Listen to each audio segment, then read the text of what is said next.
আজকের এই খাবারটা দেখতেও যেরকম নানা রকম রঙের খুব অ্যাট্রাকটিভ, খেতেও সেরকম টেস্টি। আর বানাতে মাত্র 5 মিনিট সময় লেগেছে।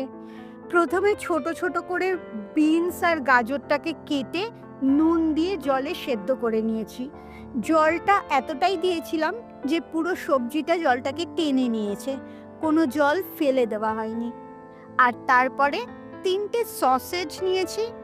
যদিও সসেজটা নিয়মিত খাওয়া উচিত না, মাঝে সাঝে খেলে ঠিক আছে। সেই সসেজগুলো খুব ছোট ছোট করে টুকরো করে নিয়েছি। আর একটা ডিম। প্রথম সসেজটাকে অলিভ অয়েলে দিয়ে একটুখানি সাঁতলে নিয়ে তারপরে ডিমটাকে তার মধ্যে স্ক্র্যাম্বল করে নিয়েছি। আর লাস্টে বিনস আর গাজরটাকেও তার মধ্যে দিয়ে সেই অলিভ অয়েলেই একটু সাঁতলে নিয়েছি। টোটাল অলিভ অয়েল ইউজ করেছি 1/2 চামচের মতো। তার সাথে মশলা শুধুমাত্র নুন আর গোলমরিচ।